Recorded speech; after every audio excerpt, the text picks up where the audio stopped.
ہمارا تعلق جس ملک سے ہے، اس ملک کی ایک پوری تاریخ ہے.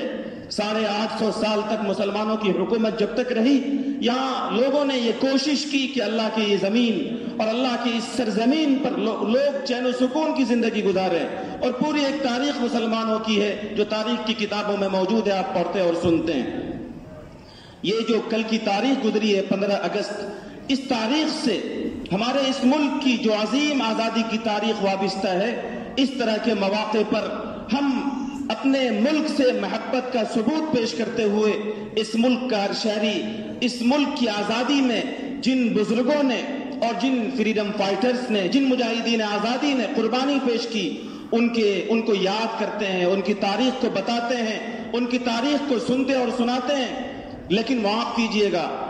حقیقت یہ ہے کہ اس وقت پروگراموں میں، ثقافتی مظاہروں میں، اسکولوں، کالجوں میں، یونیورسٹیوں میں، دیگر تعلیمی اداروں میں، تعلیمی ثقافتی مظاہروں میں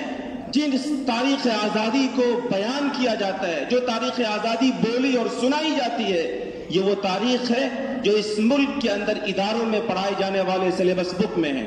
اور سلیبس بک میں، نصابی کتابوں میں کون سی تاریخ لکھی گئی ہے؟ وہ تاریخ لکھی گئی ہے جو یہاں کے اقتدار کی کرسی پر بیٹھے ہوئے لوگ چاہتے ہیں. اور اس ملک کے ایک عظیم عالم دین، امیر شریعت سابق حضرت مولانا سید محمد ولی رحمانی نور اللہ مرقدہ نے ایک بات بڑی مضبوطی کے ساتھ فرمایا تھا کہ یاد رکھیے گا، حکومت کسی کی بھی ہو، کبھی وہ تاریخی اور سلیبس کی کتابوں میں صحیح تاریخ آزادی کو بیان نہیں کر سکتے. اس لیے ایک سچے محب وطن کی حیثیت سے ایک مسلمان کی یہ ذمہ داری ہے کہ اپنے آباء و اجداد کی، اپنے پرکھوں کی اور اپنے اسلاف و اکابر کی صحیح تاریخ قربانی کو پڑھے بھی اور اپنی نسلوں کو پڑھوائیں بھی. بدقسمتی سے ہمارے بچے اردو کتاب نہیں پڑھتے. وہ بچے جو اسکولوں میں پڑھتے ہیں انہیں اردو نہیں آتی، اور جو بچے مدرسوں میں پڑھتے ہیں انہیں بھی تاریخی کتابوں سے بہت زیادہ مناسبت اور انسیت نہیں ہے. حالانکہ یاد رکھیے گا کہ اگر کوئی قوم مستقبل میں روشنی کا خواب دیکھتی ہے، اور اگر کوئی قوم اس ملک کے اندر مستقبل میں عزت کے خواب دیکھ رہی ہے، تو اسے یہ چاہیے کہ اپنے ماضی سے اپنے تعلق کو مضبوط کرے. اگر آپ کی ماضی سنہری ہے اور آپ کی ماضی میں آپ کے آباء و اجداد نے آپ کی کامیابی کے نقشے بنائے ہیں، تو آپ کو وہ نقشے پڑھنا ہوگا اور انہی نقشوں پر چل کر کے ترقی کے راستوں پر چلنا ہوگا. اور اگر آپ کی ماضی اچھی نہیں ہے تو آپ کو عبرت لینی ہوگی. وہ غلطیاں جو آپ نے آج سے پہلے دہرائی ہیں، آپ کو ان غلطیوں سے اپنے آپ کو بچانا ہوگا، اور ان غلطیوں سے بچا کر کامیاب مستقبل کے نقشے بنانے پڑیں گے. جو قوم ماضی سے کٹ جاتی ہے، اور جو نسل اپنے آباء و اجداد کی صحیح تاریخ یاد نہیں رکھ پاتی ہے، وہ کبھی ترقی کے خواب نہیں دیکھ سکتی ہے. اس لیے ہماری یہ ذمہ داری ہے کہ اس طرح کے موقعوں سے جب لوگ مجاہدین آزادی کو یاد کرتے ہیں، اپنے وطن سے محبت کے ثبوت کے لیے اور اپنے ملک سے محبت کے اظہار کے لیے طرح طرح کے پروگرام کرتے ہیں، ایک سچے اور پکے مسلمان کی حیثیت سے ہم صحیح تاریخ آزادی اور اس ملک کے لیے قربانی دینے والے ہمارے مجاہدین آزادی کی صحیح تاریخ ہم خود بھی پڑھیں اور اپنے بچوں کو بھی پڑھائیں. میں اختصار کے ساتھ کچھ چیزیں ایک جذبہ احساس ذمہ داری کے تحت آپ کے سامنے میں عرض کرتا ہوں. میرے بزرگوں، اس طرح کے مواقع پر ایک سب سے بڑا جھوٹ جو ہمارے بچوں کو بتایا جاتا ہے، جو ہم پڑھتے ہیں اور سنتے ہیں، جو ہمارے پڑھے لکھے لوگ بھی جانتے ہیں کہ اس ملک کی آزادی کی تاریخ 1857 عیسوی سے مرتب ہوتی ہے. ہمارے اکابر علماء یہ فرماتے ہیں یہ ہندوستان کی جہاد آزادی کی سب سے بڑی جھوٹ ہے جو ایک منصوبے کے تحت لوگوں کو بتایا جاتا ہے. اس جھوٹ کا پردہ فاش کرنا ہوگا. آپ کو یہ سمجھنا ہوگا کہ 1857 عیسوی سے بہت پہلے،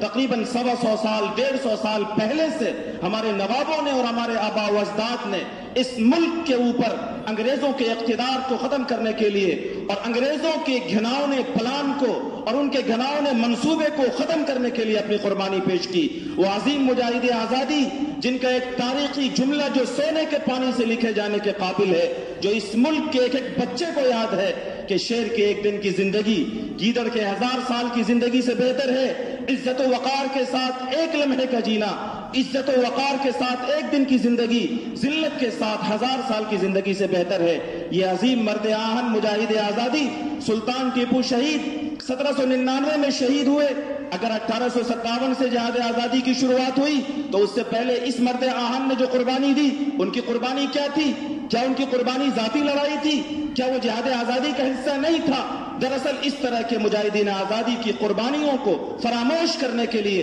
اور تاریخ کے ساتھ گھراؤنا مذاق کرنے کے لیے یہ بات مضبوطی کے ساتھ سلیبس بک میں بھی، اسکولوں میں، کالجوں میں مضبوطی کے ساتھ نئی نسل کو یہ پڑھایا جاتا ہے کہ ملک کی آزادی کی تاریخ 1857 سے شروع ہوتی ہے۔ میرے بزرگوں، 1803 عیسوی میں وہ ایک خاص سیاسی پارٹی جس کا وجود اس 1803 کے بعد 1882، 83 وغیرہ میں جس کا وجود ہوا، جو ایک مخصوص سیاسی پارٹی ہے جس کا نام آپ جانتے ہیں، جو اس ملک کی آزادی کا صحرا اپنے سر لیتی ہے، اس سے تقریباً بہت سال پہلے، 70-80 سال پہلے، 1803 میں جب لال قلعے سے سازش کر کے انگریزوں نے یہ متکبرانہ، جابرانہ، ظالمانہ اور مشرکانہ اعلان کیا کہ یہ ملک ہندوستان یہ ہمارا ہے، خلقت خدا کی ہے، ملک بادشاہ کا ہے اور اس ملک پر حکومت بہادر کمپنی کی چلے گی، اس حکم پر اقتدار بہادر کمپنی کا چلے گا۔ میرے بھائیوں، یہ نعرہ جب انگریزوں نے لال قلعے سے دیا تو ایسے وقت میں جبکہ انگریزوں کے خلاف، ایسٹ انڈیا کمپنی کے خلاف، اس مضبوط طاقت کے خلاف اس ملک کے اندر کسی کی ماں نے ایسا سپوت نہیں جنم دیا تھا جو انگریزوں کے خلاف اور ایسٹ انڈیا کمپنی کے خلاف ایک لفظ بھی بول سکے۔ ایسے وقت میں اس ملک کے سب سے بڑے عظیم عالم دین حضرت شاہ عبدالعزیز محدث دہلوی رحمۃ اللہ علیہ، حضرت شاہ ولی اللہ محدث دہلوی کے عظیم فرزند، انہوں نے یہ فتویٰ دیا تھا کہ مسلمانوں، یہ ملک غلام ہو چکا ہے اور اس ملک کو انگریزوں کے جبر و استبداد سے آزاد کرانا ہر مسلمان پر فرض ہے۔ یہ جہاد آزادی کا فتویٰ،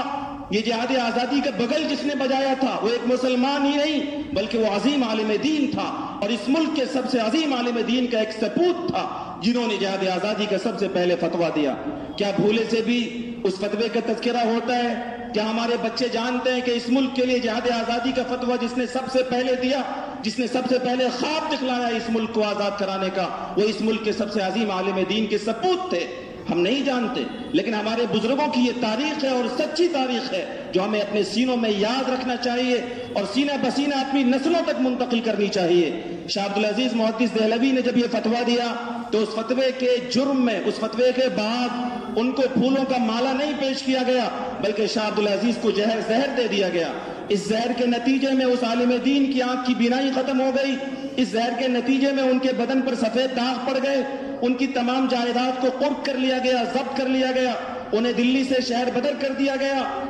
لیکن شاہ عبدالعزیز محدث دہلوی ہر ظلم و استبداد کو برداشت کرتے رہے اور جہاد آزادی کے جو فتویٰ انہوں نے دیا، انگریزوں کے خلاف جہاد آزادی لڑنے کی جو ابتدا انہوں نے کی، انہوں نے اس موقف سے 1 انچ بھی اپنے آپ کو پیچھے نہیں ہٹایا، یہاں تک کہ اس زہر کے نتیجے میں 1824 میں شاہ عبدالعزیز محدث دہلوی کا انتقال ہوا، لیکن اپنے انتقال سے پہلے ہی انہوں نے اپنے شاگردوں کی ایک ٹیم تیار کی اور خاص طور سے ان کے 2 روحانی فرزند حضرت سید احمد شہید اور شاہ اسماعیل شہید رحمۃ اللہ علیہما، ان دونوں کو یہ ذمہ داری دی گئی کہ آزادی کے اس خواب کو لے کر وہ پورے ملک کے مسلمانوں کے درمیان جائیں۔ چنانچہ یہ بزرگ تو انتقال کر گئے لیکن یہ دونوں شاہ صاحبان جہاں تک اپنی قسم پرسی کے عالم میں اس ملک میں جا سکتے تھے وہ گئے، وہ غازی پور گئے، وہ کاندلہ گئے، وہ پٹنہ آئے، وہ دیوبند گئے، سہارنپور گئے، جہاں تک جا سکتے تھے وہ گئے اور مسلمانوں سے اور اس ملک کے شہریوں سے یہ عہد لیا کہ اس ملک کے لیے آزادی کی خاطر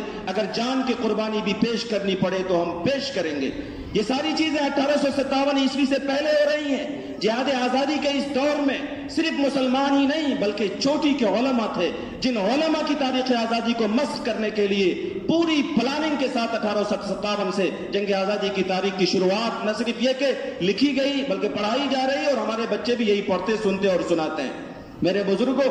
ریشمی رومال کی تحریک جس کے بانی شیخ الہند مولانا محمود حسن دیوبندی رحمۃ اللہ علیہ تھے، ان کی قربانی کو کیسے فراموش کیا جاتا ہے؟ آزادی کی تاریخ کے اس پہلے دور میں مجاہدین آزادی کو ناکامی ہوئی اور پھر 1857 عیسوی میں دوسرے دور کی جنگ آزادی کی شروعات ہوئی جس میں آگے آگے علماء تھے، مسلمان تھے اور ساتھ میں برادران وطن بھی تھے، لیکن پھر اس میں بھی ناکامی ہوئی۔ اور اس ناکامی کے بعد اس ملک کے اندر ایک بڑی عجیب و غریب صورتحال ہوئی. وہ صورتحال یہ تھی کہ 1857 میں چونکہ جہاد آزادی میں لیڈنگ رول ادا کرنے والے علماء تھے، مسلمانان وطن تھے، اس لیے دلی جو شاہان مغلیہ کے زمانے میں علم و حکمت کا مرکز سمجھی جاتی تھی، اس دہلی میں اگر کسی مسلمان کے اوپر عالم دین کا لیبل ہوتا، اس کے جسم پر داڑھی ہوتی، اس کے جسم پر کرتا پاجامہ ہوتا، تو اسے سولی دے دی جاتی تھی. 31، 32، 33 ہزار علماء کرام کو سولی دے دی گئی.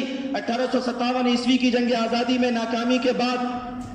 ہمارے اکابر، ہمارے علماء، ہمارے بزرگان جو اس ملک کی آزادی کا خواب دیکھ رہے تھے، وہ روپوش ہو گئے، وہ چھپ گئے. لیکن چھپے اس لیے نہیں تھے کہ وہ ڈر گئے تھے، وہ انگریزوں کے ظلم و استبداد سے گھبرا گئے تھے. وہ چھپے اس لیے تھے، وہ روپوش اس لیے ہوئے تھے تاکہ ان من کے کالے اور تن کے گورے انگریزوں سے اس ملک کو آزاد کرانے کے لیے ایک منصوبہ بند پلان بنا سکے. کچھ ہی سالوں کے بعد جب وہ اپنے روپوشی کے اڈوں سے باہر آئے تو اس ملک کے اندر ایک عجیب صورتحال تھی، ایک خطرناک صورتحال. کل تک جن مجاہدین آزادی نے انگریزوں سے لڑتے ہوئے بڑی تعداد میں جن بزرگوں نے اپنی جان کی شہادت پیش کی، صورتحال یہ تھی کہ عیسائی، انگریز، کرسچن، چرچ کے پوپ یہ نعرہ لگا رہے تھے کہ ہمارے مشنری اسکول کھلے ہوئے ہیں، اے ہندوستانیوں تم اپنے بچوں کو ہمارے مشنری اسکولوں میں ڈالو، ہم تمہارے بچوں کو فری میں کھلائیں گے، فری میں پہنائیں گے اور فری میں ایجوکیشن بھی دیں گے. بڑا خوبصورت نعرہ تھا کہ بچوں کی پڑھائی بھی فری میں ہوگی، ان کی رہائش بھی فری ہوگی، ان کے کپڑے لتے،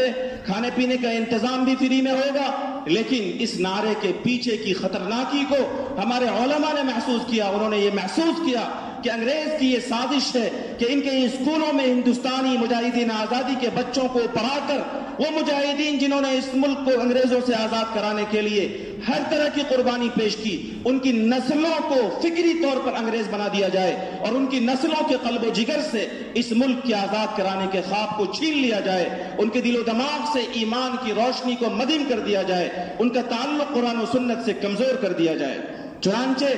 1857 عیسوی کی جنگ آزادی کی ناکامی کے ٹھیک 9 سال کے بعد ہمارے بزرگوں نے، اللہ کے ولیوں نے 1866 عیسوی میں دارالعلوم دیوبند کی بنیاد رکھی. ہم لوگ یہ سمجھتے ہیں کہ دارالعلوم دیوبند صرف ایک تعلیمی ادارہ ہے، صرف ایک دینی ادارہ ہے جہاں کے فضلاء مسجدوں کے ممبر و محراب کو سنبھالتے ہیں، جہاں کے فضلاء مسجدوں کے مؤذن خانوں کو سنبھالتے ہیں، جہاں کے فضلاء مدارس کی بوریوں پر بیٹھتے ہیں. نہیں، دارالعلوم دیوبند کی بنیاد اس لیے رکھی گئی تھی تاکہ وہاں سے ایسے سپوتوں کو اور ایسے جابازوں کو اور ایسے مجاہدین کو تیار کیا جائے جہاں ایک طرف وہ اللہ کے دین و شریعت کے محافظ ہوں، وہیں وہ اس ملک کو گورے انگریزوں سے آزاد کرانے کے لیے ہر طرح کی قربانی پیش کرنے والے ہوں. چنانچہ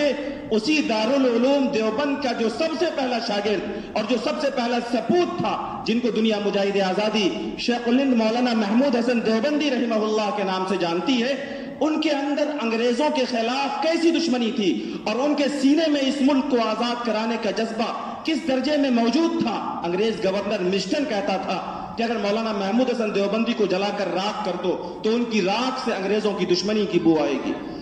تحریک روشنی رومال کے پاداش میں انگریزوں نے انہیں مالٹا کے جیل میں بھیج دیا. کچھ سالوں کے بعد جب جیل سے باہر تشریف لائے تو ان کے جسم پر سفید داغ پڑے ہوئے تھے، وہ کمزور ہو چکے تھے، وہ بہت کمزور تھے، بہت دبلے پتلے تھے، بہت پستقت تھے اور عمر کے اخیر مرحلے میں تھے. جب مالٹا کے جیل سے واپس تشریف لائے، ابھی ان کے ایک پاؤں کشتی ہی میں تھا کہ ایک نواب جو حضرت مولانا رشید احمد گنگوہی رحمہ اللہ کے